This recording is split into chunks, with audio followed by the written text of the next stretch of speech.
What are we doing here? And where are we gonna go? It's like we just woke up one morning and then it's welcome to the show. Don't ask any questions, just go with the flow. Make as much money as you can and try your best not to get broke. Copy everything you see on the TV, from the hairstyles to the clothes, and don't think too often, just do exactly as you're told. And if you ever get confused, then just turn towards the alcohol. You'll still hear your thoughts, then just turn up the radio as you learn to live a lifestyle of drugs, sex, and rock and roll. But in all honesty, I just need to know, is there more to the cycle than growing and getting old? Living and dying just to leave behind a happy home and a whole lot of property that somebody else is going to own. I just really need to know before the casket's closed, 'cause I'm not willing to gamble with my soul, nor am I ready to take any chances. These are just simple life questions and I'm just searching for some answers. Like, what are we doing here? And what is our purpose? How did we get here, and who made us so perfect? And what happens once we go, or is this world all really worth it?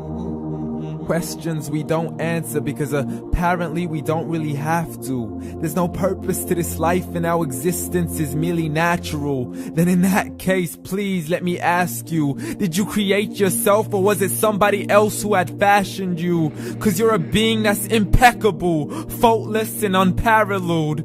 You're a product of supreme intelligence and I'm merely being rational.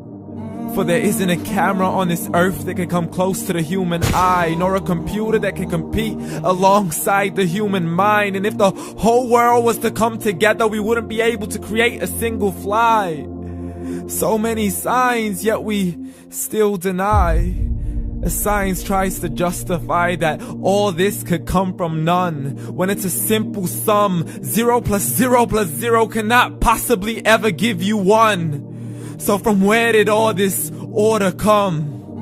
For everything has its origins, a maker, a creator of its own. I mean, the only reason you're watching this video is because somebody had to press upload. So we can believe in the Big Bang, but I'd rather believe in He who caused it to explode. Allah, the creator of everything along with every single soul.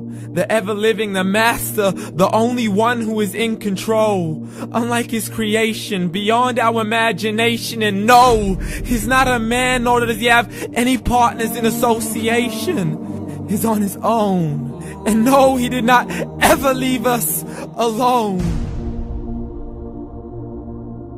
Just like every manufacturer, he left us with an instruction manual. The Quran and Islam, and I'm sorry to jump to conclusions, but it's the only one possible. The only definition of God is the one and only supreme being. It's logical, a book with 0 contradictions, with miracles that are both scientific and historical, all revealed over 1400 years ago. Like the detailed description of the human embryo. The descriptions of the human embryo in the Quran cannot be based on scientific knowledge in the 7th century. To the mountains as pegs holding firm the earth below, and the 2 seas that don't mix in a complete separate flow. To the planets in orbit, alternating night and day as they stay in flow. The expansion of the universe and the creation of everything from H2O.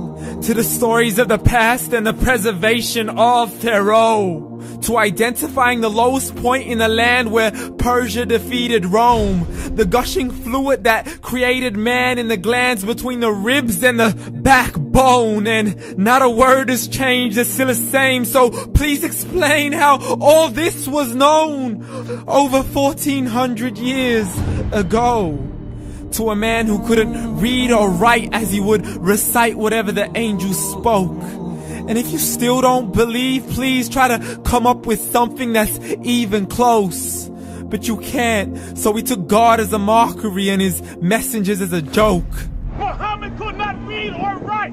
How's somebody who can't read or write gonna start a religion? Dismissed his scriptures as legends and tales of the ancient folk as we live life according to our whims, desires, and hopes. saying this life is the only home we will ever know. We will live then die, then simply turn to bones. YOLO! Correction, after the grass dies, the rain arrives and it regrows, and Allah promises to do the same thing to your very soul and bring you back from your very fingertips to your toes, as the all-seeing supreme being watches us so close, and we are surely being tested in our wealth, our health, and our self, and everything that we've been blessed with. So believe, for we will surely be resurrected and be brought back to our Lord and account for every single deed, as He hands us our books and orders us to read. From the bad to the good and everything in between. You yourself are sufficient for your own accountability, so don't be mad at me. You are the one who thought He wouldn't come back to me. I gave you a whole life long to search after me, but you were busy in all that which was temporary. So read, and glad tidings to all those who believed. And if you disbelieve, read. And don't let that day be the first day you find out what your life really means. Read.